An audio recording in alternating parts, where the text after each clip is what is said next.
მიკვირს სიმართლე გითხრათ, მაინც ოპოზიციური მედიების ეს მიზეზ შედეგობრიობის ჯაჭვი, რომელსაც ისინი ავლებენ, ხო? ანუ ისინი ლაპარაკობენ, რომ თურმე რაღაც ხალხის, რაღაც მოძრაობის ბრალია, რომ ასეთი ფინანსური ვალდებულება საბოლოოდ დაეკისრა საქართველოს სახელმწიფოს, რომ ეხლა კომპანიამ უცხოურმა ინვესტორმა უჩილა არბიტრაჟში და ეს გვაქვს გადასახდელი, ხო? ანუ ჩემთვის ეს მიზეზ შედეგობრიობა არის ძალიან აშკარა, ხო? სახელმწიფომ გააფორმა პრობლემური ხელშეკრულება, რომლის ხარჯსარგებლიანობა არ იყო დასაბუთებული. ხა რაზე ძალიან ტექნიკური ტერმინი არ მინდა გამოვიყენო, მაგრამ რაში არის საქმე, რომ რაც ვლაპარაკობთ რაღაც პროექტზე, მით უფრო ვლაპარაკობთ ასეთ მასშტაბურ ენერგეტიკულ პროექტზე, ხო, სადაც $100 მილიონი ინვესტიციაზე იყო ლაპარაკი.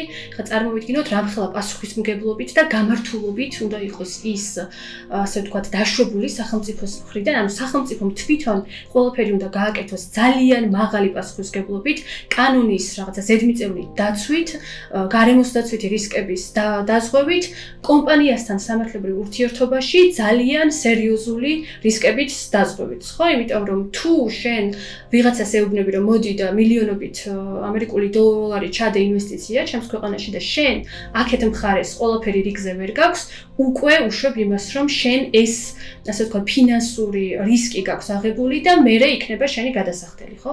სამწუხაროდ ეს პროექტი დაიგეგმა და განხორციელდა იმგვარად, რომ არაერთი სამართლებრივი დარღვევა იყო სახელი. როდესაც არის ამდენი დარღვევა, როდესაც ადგილობრივი მოსახლეობა არ არის სათანადოდ ინფორმირებული, კონსულტირებული, როგორც ამას მოითხოვს საქართველოს კანონმდებლობა და საქართველოს მიერ ნაკისრი საერთაშორისო ხელშეკრულებები, იქნება ეს ორჰუსის კონვენცია თუ სხვა არაერთი სამართლებრივი ჩარჩო, ხო?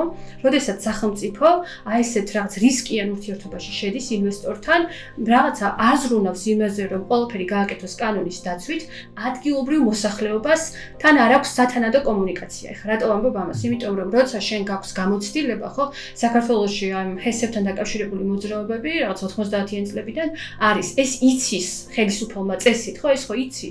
ამიტომ ელემენტარულია, რომ შენივე აი სულ რომ მათი გადმოსახედიდან, ჰესების, ასე ვთქვათ, გადმოსახედიდან შევხედოთ, ყოველთვის ვამბობ, რომ ის როგორც გააკეთა ეს ნამახვანის შემთხვევაში, ეს არის კონტრპროდუქტიული თავად მათივე მიზნიდან გამომდინარე, ხო? თუ შენ გინდა რომ პროექტი წარმატებით განახორციელო, ეს არ უნდა გააკეთო მიჩხმალულად და უნდა უზრუნველყო ის, რომ თავიდანვე აშენო კონსენსუსი, ხო? პირველ რიგში იმ მოსახლეობას ელაპარაკო, რომელიც არის უშუალოდ გავლენის ქვეშ, ხო? ანუ და აქ ჩვენ საუბრობთ იმაზე, რომ ვიღაცებს სოფელი უნდა დაეტყვეროთ, სახლებიდან უნდა გამოასახლონ, ხო? მათი რაღაცა წინაპრების საფლავები დაიტყვეროს, ანუ ჩვენ აქ ვლაპარაკობთ ძალიან სერიოზულ გავლენებზე.